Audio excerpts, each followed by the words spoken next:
1900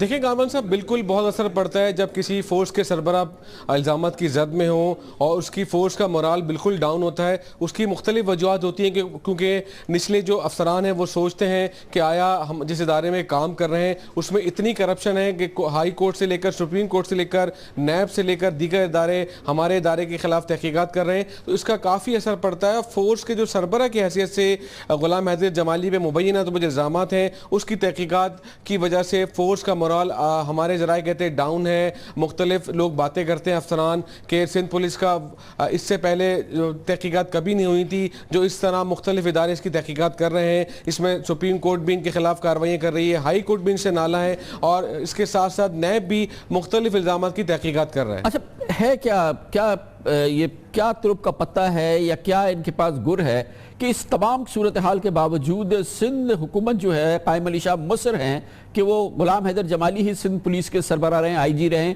اس سے اچھے آئی جی ان کے پاس اویلیبل نہیں ہے کوئی؟ دیکھیں کامران صاحب، بڑا ہی اہم سوال ہے جو آپ نے کیا ہے. ایسا لگتا ہے کہ سندھ حکومت غلام حیدر جمالی سے کافی خوش ہے اور مبینہ طور پر وہ تمام کام غلام حیدر جمالی سندھ حکومت کے کہنے پر کر رہے ہیں جو انہیں نہیں کرنے چاہیے. ایسا لگتا ہے کہ من پسند افراد چاہے انہیں بھرتی کرانا ہو سندھ حکومت کو یا سندھ حکومت کسی بھی افسر کا ٹرانسفر کرنا چاہے تو آئی جی سندھ سے پوچھے بغیر وہ تبادلہ کر دیتی ہے. تو اسی لیے آئی جی سندھ ان کی نظر میں بہتر افسر ہیں دیگر افسران کی جو سندھ میں کام کر رہے ہیں یا جو پاکستان جو پی ایس پی افسران ہیں پورے پاکستان میں کام کر رہے ہیں، ان کی نظر میں یہ بہتر چوائس سمجھتی ہے سندھ حکومت. جبکہ دوسری طرف ہمارے ذرائع یہ بھی کہتے ہیں کہ سندھ حکومت اس بات پہ غور بھی کرتی ہے اگر آئی جی سندھ کو ہٹا دیا گیا، کیونکہ وفاقی حکومت کسی بھی پولیس افسر کو آئی جی سندھ لگا سکتی ہے اور سندھ میں ویسے ہی ایف آئی اے، نیب اور دیگر اداروں کے خلاف تحقیقات کر رہے ہیں. اگر سندھ پولیس کے سربراہ کو بھی ہٹا دیا اور کسی من پسند جو افسر کو لگا دیا وفاقی حکومت کی جانب سے، ان کی پریشانیاں بڑھ سکتی ہیں. تو ایک سب سے بڑی وجوہات جو سامنے آئی وہ یہ بھی ہو سکتی ہے. بہت شکریہ. ریان ہاشمی ہمارے ساتھ تھے. سندھ پولیس کے سربراہ پر ایک نہیں، دو نہیں، درجنوں الزامات ہیں. ایک نہیں کئی مقدمات ہیں. مقدمات سپریم کورٹ پہ بھی ہیں، ہائی کورٹ پہ بھی ہیں، ان کے خلاف تحقیقات بھی ہیں، نیب بھی تحقیقات کر رہی ہے، مگر ہیں وہ سندھ پولیس کے سربراہ. ان کا نام ہے جناب غلام حیدر جمالی. خبر سے بریک اور اس کے بعد ذکر کرتے ہیں. عالمی میڈیا کہتا ہے کہ پاکستان میں فوج اپنا انفلوئنس، اپنا اثر بڑھا رہی ہے، مگر پاکستان کے عوام کو اس پر اطمینان ہے، وہ اس پہ ناراض نہیں ہے. اسی دوران chief of army staff general Raheel Sharif Washington کے دورے میں اس وقت امریکی وزیر خارجہ جان کیری سے ملاقات کر رہے ہیں. ان کی یہ ملاقات امریکی دفتر خارجہ میں اس وقت جاری ہے. اس پر بات کرتے ہیں چھوٹے سے کمرشل بریک کے بعد.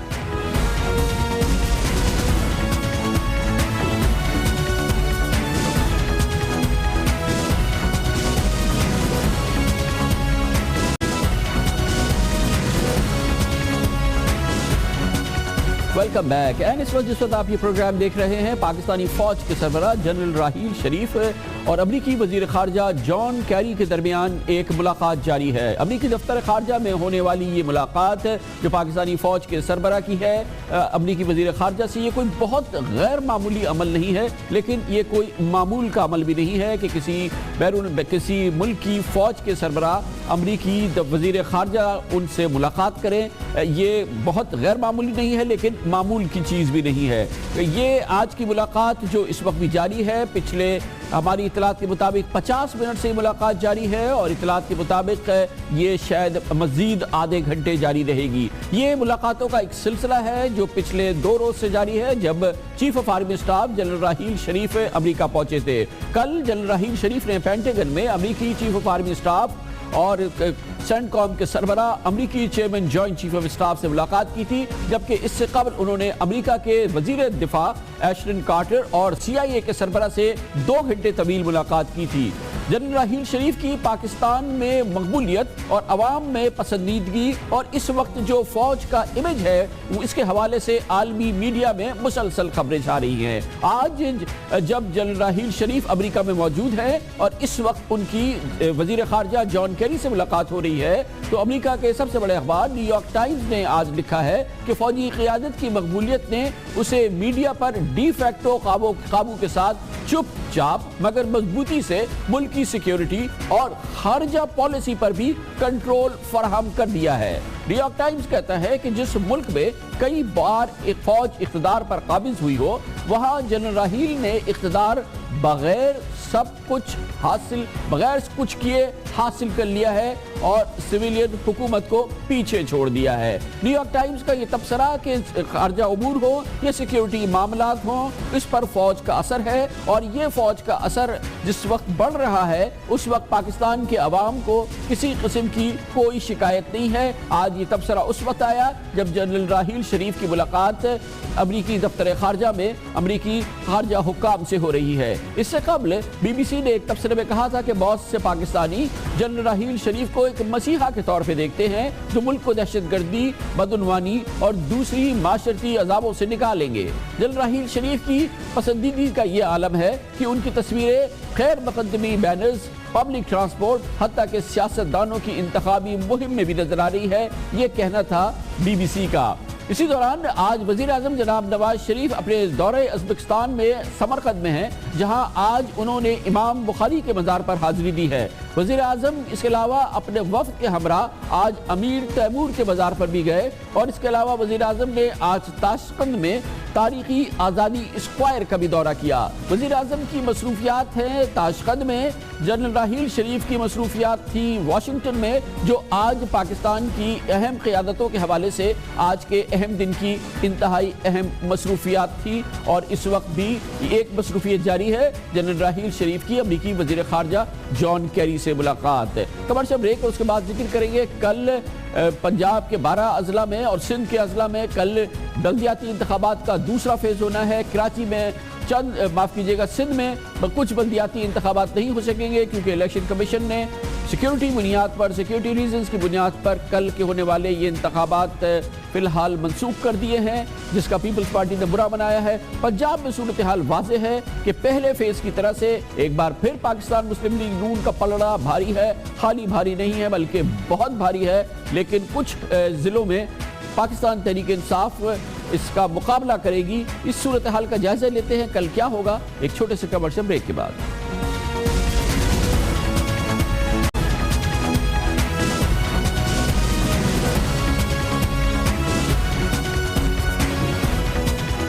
Welcome back. کل ہم نے سندھ میں دوسرے مرحلے میں ہونے والے بلدیاتی الیکشن کی بات کی تھی۔ آج الیکشن کمیشن نے تھوڑی دیر قبل اعلان کیا ہے کہ بلدیاتی حلقہ بندیوں کی بنا پر مجموعی طور پر سندھ کی 81 یونین کاؤنسل میں کل الیکشن نہیں ہوگا۔ سیکیورٹی ریزنز اس سلسلے میں بتائے گئے ہیں، پیپلز پارٹی نے برا بنایا ہے۔ بلاول بھٹو زرداری نے کہا ہے کہ یہ ایک متنازع فیصلہ ہے اور غلط فیصلہ ہے جو کہ الیکشن سے تھوڑی دیر قبل کیا گیا ہے۔ دوسری جانب پنجاب کے 12 اضلاع میں دوسرے مرحلے میں بلدیاتی انتخابات کے لیے پولنگ کل ہوگی۔ پنجاب میں بلدیاتی الیکشن کے پہلے مرحلے میں پاکستان مسلم لیگ نون نے تقریباً 50% نشستیں حاصل کر لی تھی، جبکہ دوسرے مرحلے میں مسلم لیگ کو ایک بار پھر اکثریت ملنے کا قوی امکان ہے۔ کل دوسرے مرحلے میں سرگودا، گجراوالا، ساہیوال، اٹک، جہلم، میاں والی، چنیوٹ، ٹوبہ ٹیک سنگھ، حافظ آباد، منڈی بہاؤدین، شیخ پورہ اور خانیوال میں الیکشن ہوگا۔ عمران خان کے آبائی شہر میاں والی میں مسلم لیگ نون کا وہ واحد علاقہ ہے جہاں پہ مسلم لیگ نون کو سخت مزاحمت کا سامنا ہے، جبکہ شیخ پورہ، خانیوال اور ساہیوال کے کئی وارڈز میں تحریک انصاف کے مضبوط امیدوار ہیں۔ ٹوبہ ٹیک سنگھ کی تحصیل کی پیر محل سے پی ٹی آئی کے پنجاب کے صدر چودھری سرور کا تعلق ہے، جبکہ کمالیہ میں ریاض فتیانہ اور ٹوبہ ٹیک سنگھ میں چودھری اشفاق ٹف ٹائم پاکستان مسلم لیگ کے حوالے سے جو الیکشن ہوگا یہ دیا جا رہا ہے۔ جہانیہ میں نون لیگ والے آپس میں نبردآزماں ہیں اور چنیوٹ میں زیادہ تر آزاد امیدوار ہیں۔ حافظ آباد میں مضبوط گروپ اور برادریاں تحریک انصاف میں شامل ہو چکی ہیں اور اس کا پلڑا تھوڑا سا بھاری ہوا ہے۔ منڈی بہاؤدین میں مسلم لیگ نون کے ناراض گروپس اور پیپلز پارٹی کی کامیابی متوقع ہے۔ یہ واحد جگہ ہے جہاں پر امکان ظاہر کیا جا رہا ہے پنجاب میں کہ شاید پیپلز پارٹی کچھ کارکردگی دکھائے۔ پہلے مرحلے میں پنجاب کے 12 اضلاع کی 2687 نشستوں میں مسلم لیگ نون نے 1190 سیٹوں پر کامیابی حاصل کی تھی۔ تحریک انصاف نے مسلم لیگ نون سے 1/4 سے بھی کم یعنی کہ 289 نشستوں پر کامیابی حاصل کی تھی۔ پنجاب میں تحریک انصاف کے بجائے آزاد امیدواروں نے اس ویکیوم کا فائدہ اٹھایا تھا اور 12 اضلاع میں 1030 آزاد امیدوار کامیاب ہوئے تھے. گویا کہ پاکستان مسلم لیگ نون کے بعد سب سے زیادہ کامیابی آزاد امیدواروں کو حاصل ہوئی تھی. اس کل کے فیز میں کیا ہونے والا ہے؟ پاکستان مسلم لیگ نون کی مضبوط پوزیشن اور تحریک انصاف کتنا ٹف فائٹ دے گی، اس پر ہم بات کرتے ہیں. اس کے لیے ہمارے ساتھ موجود ہے ممتاز سینئر تجزیہ کار جناب سلمان غنی.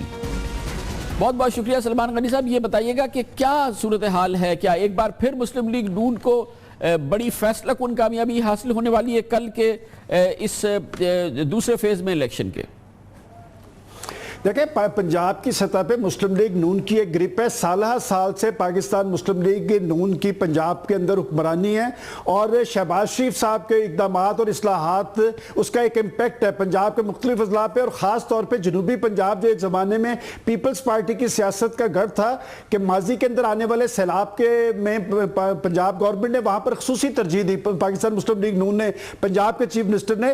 لہٰذا جنوبی پنجاب کے اندر بھی مسلم لیگ نون کو ہی سبقت حاصل ہے. جو بنیادی ایشوز کے حوالے سے اگر کارکردگی دیکھی جائے تو کارکردگی کوئی اتنی نمایاں نہیں، کوئی اتنی اچھی نہیں پنجاب گورنمنٹ کی، لیکن لوگ رجحان دیکھتے ہیں کہ کس پارٹی کے آگے آنے کا امکان ہے. لہٰذا پہلے مرحلے میں جو پاکستان مسلم لیگ نون جیتی ہے اس کا امپیکٹ ضرور دوسرے مرحلے کے ان اضلاع پر بھی پڑے گا اور پاکستان مسلم لیگ نون ہی کامیاب ہوتی نظر آ رہی ہے. لیکن تحریک انصاف سے جو مایوسی پہلے مرحلے میں ہوئی ہے، اب دیکھنا یہ ہے کہ دوسرے مرحلے میں بھی کیا وہی نتائج آتے ہیں جو پہلے مرحلے میں آئے، اور اگر اس میں بھی تحریک انصاف تیسری پوزیشن پہ رہی تو اس میں تحریک انصاف کے اندر زیادہ مایوسی پیدا ہوگی. مگر کیا تحریک انصاف کا کہیں جیتنے کا امکان نہیں ہے؟ نہیں، تحریک انصاف آپ دیکھیں کہ عمران خان صاحب کی ترجیح بھی اپنا جو آبائی ضلع ہے ان کا میاں والی ہے وہی رہا ہے کہ ساری کمپین میں دوسرے مرحلے میں وہ صرف میاں والی گئے ہیں، اور میاں والی انہوں نے 2 دن براہ راست کمپین میں حصہ لیا ہے. وہاں پر انہوں نے نئی صف بندی کی ہے اور اس کی بڑی وجہ بھی یہ ہے کہ وہاں پر ان کے کچھ صوبائی اسمبلی کے اراکین بھی جیتے تھے کہ صوبائی اسمبلی اور قومی اسمبلی کے اراکین جو ہے وہ اپنے ایک امپیکٹ رکھتے ہیں بلدیاتی انتخابات کے حوالے سے، چونکہ انہوں نے وہاں پر صف بندی کرنی ہوتی ہے، اپنے دھڑے بنائے ہوتے ہیں. لہٰذا تحریک انصاف کا اگر کوئی امکان ہے تو وہ صرف میاں والی کی حد تک ہے کہ وہاں پر یہ پہلی یا دوسری پوزیشن میں آ سکتے ہیں. سلمان غنی صاحب تھوڑا سا ایکسپلین کیجئے گا کیا وجہ ہے تحریک انصاف کی سیاسی مقبولیت کے حوالے سے؟ ہم دیکھ رہے ہیں کہ ایک گراف ہے، کبھی اوپر جاتی ہے، کبھی نیچے آتی ہے، پھر تھوڑی اوپر جاتی ہے، پھر نیچے آتی ہے، اور یہ ہم پچھلے 2 مہینے میں بھی ہم نے یہ دیکھا ہے. اس وقت لگتا ہے کہ یہ گراف نیچے کی جانب ہے، کیا وجہ ہے اس کی؟ دیکھیں، تحریک انصاف کا اصل بحران جو ہے وہ باہر نہیں، ان کی پارٹی کے اندر ہے. ان کی پارٹی کے اندر جو گروپ بندی ہے وہ براہ راست خود بلدیاتی انتخابات پہ اثر انداز ہوئی ہے. اور اگر آپ کو یاد ہوگا کہ پہلے مرحلے سے 1 روز پہلے ریحام خان فیکٹر، جو ریحام خان اور عمران خان صاحب کے درمیان علیحدگی ہوئی تھی، اس سے ان کا ٹیمپو ٹوٹا تھا. کہ میں لاہور کی سطح پہ جانتا ہوں کہ لاہور کی سطح پہ ایک ٹیمپو موجود تھا، خصوصاً ضمنی انتخابات میں جب ایاز صادق جو جیتے ہیں وہ صرف 2400 کی لیڈ سے جیتے تھے، اور امکان یہ ظاہر کیا جا رہا تھا کہ شاید لاہور کے اندر تحریک انصاف 50 سے 60 چیئرمین کی نشستیں حاصل کر لے گی. لیکن ان کا ٹیمپو ٹوٹنے کی وجہ سے لاہور کے اندر بھی جو انتخابی نتائج تھے وہ مایوس کن رہے، اور پنجاب کی سطح پہ بھی ان کا وہ ٹیمپو ٹوٹا ہے. اور اس کی جو بڑی وجہ ہے وہ تحریک انصاف کے اندر کا بحران ہے، ان کے اندر کی گروپ بندی ہے، اور عمران خان اس پہ قابو پانے میں ناکام رہے ہیں. اور خود عمران خان اس بات کا اعتراف بھی کرتے نظر آ رہے ہیں کہ ان کی پارٹی کے اندر جنون ہے، لیکن ڈسپلن اور خاص طور پہ پارٹی کے اندر کی گروپنگ نے پارٹی کو نقصان پہنچایا ہے. بہت بہت شکریہ جناب سلمان غنی ہمارے ساتھ تھے. دوسرا مرحلہ ہے بلدیاتی الیکشن کا، کل بہت اہم مرحلہ پنجاب میں ہے جہاں پر ایک بار پھر تحریک انصاف کو پاکستان مسلم لیگ نون کا سامنا ہے. ایک بار پھر پاکستان پیپلز پارٹی اس محاذ پر نظر نہیں آتی. اس کی ایک بڑی نشانی یہ بھی ہے کہ بلاول بھٹو زرداری گو کے بہت ایکٹیو کیمپین کر رہے ہیں سندھ کے اندر، لیکن انہوں نے پنجاب جانا مناسب نہیں سمجھا. اور کل کی دوسرے فیز سے پہلے پیپلز پارٹی میں ایک اور بڑی ڈیولپمنٹ ہوئی ہے کہ اب تک کے پنجاب میں پیپلز پارٹی کے سربراہ میاں منظور بھٹو نے اپنے عہدے سے استعفیٰ دے دیا اچانک الیکشن سے 1 روز قبل. اور اب اس صورتحال میں جہاں پاکستان تحریک انصاف کو اندرونی مسائل کا سامنا ہے، پاکستان پیپلز پارٹی پردے پر نظر نہیں آ رہی ہے. ایسا لگتا ہے کہ قیادت اور مقبولیت کا جھنڈا پاکستان مسلم لیگ نون کے پاس جو گزشتہ یعنی کہ پہلے فیز میں بلدیاتی الیکشن کے تھا وہ موجود رہے گا، اور کل اس کی سیاسی پوزیشن اس کے گڑھ میں پنجاب میں مضبوط ہوگی، مزید مضبوط ہوتی نظر آ رہی ہے. آثار قرائن یہ بتا رہے ہیں، اور اسی وجہ سے کل کے الیکشنز میں اس انداز کی دلچسپی نہیں ہے، کانٹے کے مقابلے نظر نہیں آتے. مگر بہرحال دیکھنا یہ ہے کہ میاں والی میں پاکستان تحریک انصاف کے سربراہ اپنے گھر میں کتنا بڑا چیلنج دیتے ہیں پاکستان مسلم لیگ نون کو اور وہاں کے نتائج کیا آتے ہیں۔ دوسری جانب سندھ میں جو الیکشن ہوں گے، یہاں پر 81 یونین کاؤنسل میں کل الیکشن نہیں ہو رہا، لیکن ایک بار پھر پاکستان پیپلز پارٹی کا پلڑا بہت بھاری ہے۔ متحدہ قومی موومنٹ حیدرآباد کے اس مخصوص علاقے میں جہاں پر کہ وہ الیکشن لڑ رہی ہے، وہاں پر وہ الیکشن جیتتی نظر آئے گی، اور وہ ایکولیبریم جو سیاست میں سندھ کی سیاست میں موجود ہے، دیہی علاقے پاکستان پیپلز پارٹی کے پاس اور شہری علاقے پاکستان معاف کیجیے گا متحدہ قومی موومنٹ کے پاس، یہ روش برقرار رہتی نظر آتی ہے۔ اب ہم لیں گے ایک چھوٹا سا کمرشل بریک، جس کے بعد آپ نیوز ہیڈ لائنز بھی دیکھیں گے، اور اس کے بعد ہم آپ کو آج کی وہ بڑی خبر دکھائیں گے جس میں اگر کوئی بھی تھوڑی سی بھی اگر امیج کی اپنی کیئر ہو یا کوئی خواہش ہو کہ ہمارے نام میں اچھا ہو، تو سندھ حکومت کے لیے یہ رونے کا سامان ہوگا، وہ خبر جو ہم آپ کے سامنے نیوز ہیڈ لائنز کے سامنے پیش کریں گے۔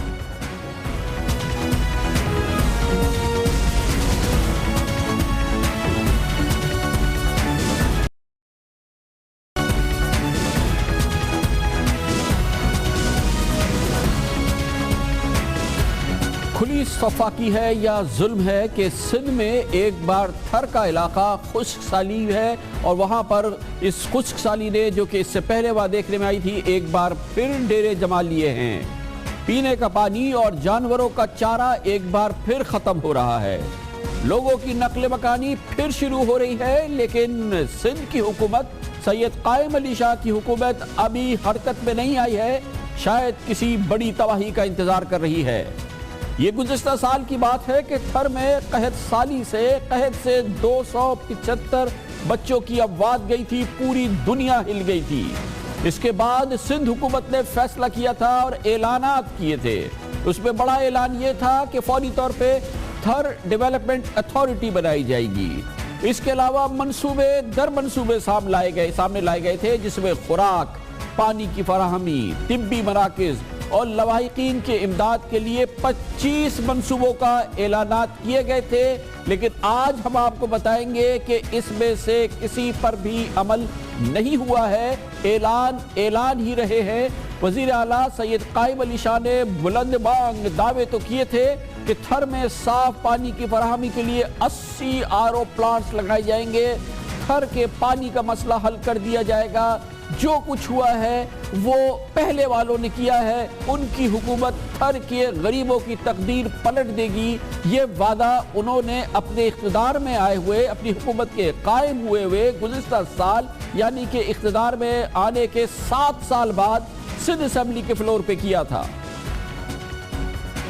ایک جناب راستہ جو بن رہا ہے جو اسلام کوٹ تک جا رہا ہے، 10 ارب کا ہم نے بنایا ہے، اس وقت 80 RO پلانٹ کام کر رہے ہیں پانی کے لحاظ سے، اور پانی کو ہم نے اولت دی ہے۔ جون سے پہلے میں یہاں وصوب سے اسٹیٹمنٹ دے رہا ہوں کہ 150 RO پلانٹ اور لگیں گے۔ مجھے بتائیں کتنے لوگ وہاں مرے ہیں اور کتنے لوگ وہاں ڈراؤٹ ہوا ہے، اور کبھی فری دیا تھا کیا؟ ایک غریب آدمی کو 50% پہ دیتے تھے فوڈ، اور کچھ دیا ہے کیا ان کو؟ ہسپتالوں کی حالت آج نہیں ہے، برسوں سے خراب ہے، کسی نے توجہ نہیں دی۔ آج کیونکہ وہاں خدا کے فضل سے میڈیا بہت تیز ہے، تو ایک لفظ کہتے ہیں 10 لکھ دیتے ہیں۔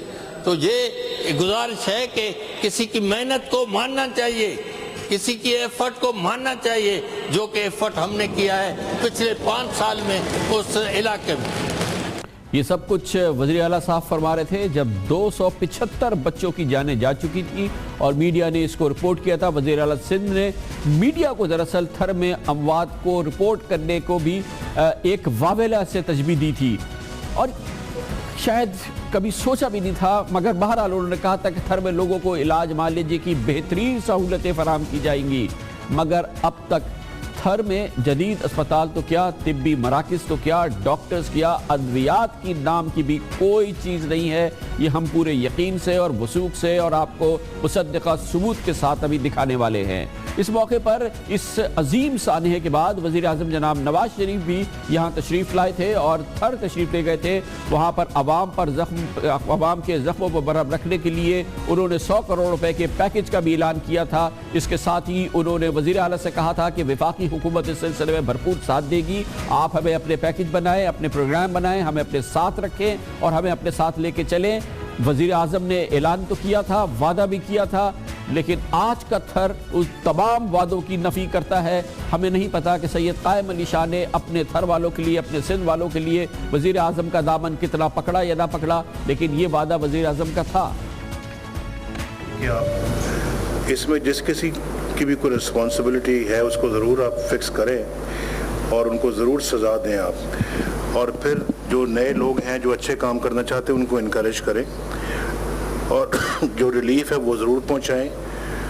ریلیف پیکج ہم آپ کے ساتھ مل کے بنا لیں گے اور کس طرح سے ان کو کمپنسیشن دینی ہے، کتنی فیملیز ہیں اور کس حساب سے ان کو کمپنسیشن جو ہے وہ دی جا سکے، اس کے لیے میرا یہ خیال ہے کہ میں فیڈرل گورنمنٹ کی طرف سے 100 کروڑ روپے ہم دیں گے انشاءاللہ اس کام کے لیے، اور ساتھ ہی ساتھ میں یہ سمجھتا ہوں کہ اس کو آئندہ کیسے آپ نے پریونٹ کرنا ہے، اس کے بارے میں آپ کی کوئی پالیسی اور اسٹریٹجی ضرور بننی چاہیے۔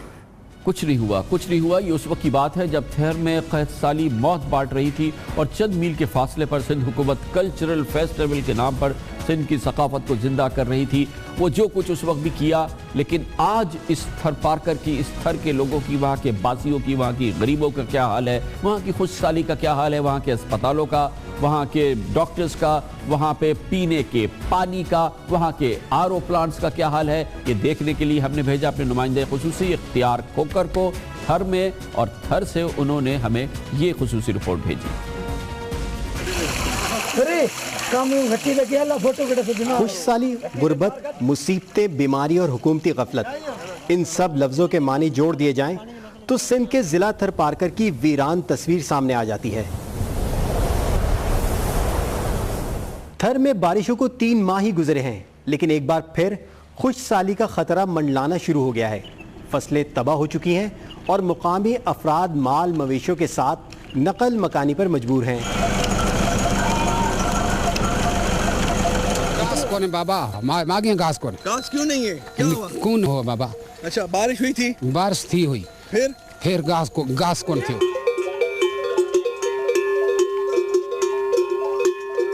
گھاس ہوا نہیں ہوا؟ نہیں ہوا؟ ہاں۔ تو ابھی یہ لوگ سندھ لے کے جا رہے ہیں جانور؟ ہاں سندھ لے کے جانے۔ گزشتہ سال بھی تھر میں خوش سالی جب قحط سالی میں تبدیل ہوئی اور 350 بچے خوراک کی کمی اور علاج نہ ہونے کی وجہ سے مر گئے، تو حکومت سندھ نے تھر کے اسپتالوں کا بجٹ دگنا کرنے اور ڈاکٹروں کی کمی پوری کرنے کا اعلان کیا تھا، لیکن تھر کے اسپتالوں میں نہ ڈاکٹر ہیں اور نہ ہی ادویات۔ ناظرین، یہ ہے سول اسپتال مٹھی کا ایمرجنسی روم، جو اس علاقے کی سب سے بڑی اسپتال ہے، لیکن صورتحال یہ ہے کہ اس اسپتال کے ایمرجنسی وارڈ میں اس وقت کوئی بھی ڈاکٹر نہیں ہے۔ کئی مریض باہر انتظار کر رہے ہیں، ایمرجنسی کے بیڈز پر ہیں، لیکن جب ڈاکٹر ہی نہ ہو تو پھر ان کا علاج کیسے ہوگا؟ اس وقت ہمارے پاس 5-6 ڈاکٹر بچے ہیں اور سارے الیکشن کی ڈیوٹی میں، کوئی ننگر پارکر، کوئی اسلام کوٹ پہ ہوا ڈیوٹی میں۔ سول اسپتال مٹھی کے اس اسٹور کیپر کے پاس تمام مریضوں کو دینے کے لیے صرف ایک ہی اینٹی بایوٹک ٹیبلٹ ہے۔ بھائی یہ کون سی دوائی آپ دیتے ہیں؟ فی الحال تو یہ لیور پلک اینٹی بایوٹک میں۔ اس اینٹی بایوٹک ایک اینٹی بایوٹک کے علاوہ کوئی اور اینٹی بایوٹک نہیں ہے یہاں؟ جی ہاں ہوتی تھی پہلے، ابھی نہیں اسٹارٹ ہوئی ہیں۔ تھر میں RO پلانٹس کی تنصیب کے ذریعے پینے کے پانی کی کمی پوری کرنے کے بھی دعوے کیے گئے تھے، لیکن اکثر RO پلانٹس بند پڑے ہیں۔ 2.5-3 مہینے سے یہ پلانٹ بند ہے۔ وجہ یہ ہے کہ اس نے بولا لائٹ کا بل زیادہ ہو گیا، کمپنی والے دیا نہیں ہے، اس وجہ سے لائٹ کاٹ دی۔ سندھ حکومت نے تھر ڈیولپمنٹ اتھارٹی کے نام سے ادارہ قائم کر کے قحط سالی کے تدارک کی پالیسی کا اعلان کیا تھا، لیکن عمل درآمد نہیں ہو سکا۔ تھر ڈیولپمنٹ اتھارٹی کا اصل بل جو ہے وہ گم ہو گیا ہے، اور یہ جو ہے انہوں نے جلدی سے کوئی عجلت میں کوئی نیا بل پیش کر دیا ہے۔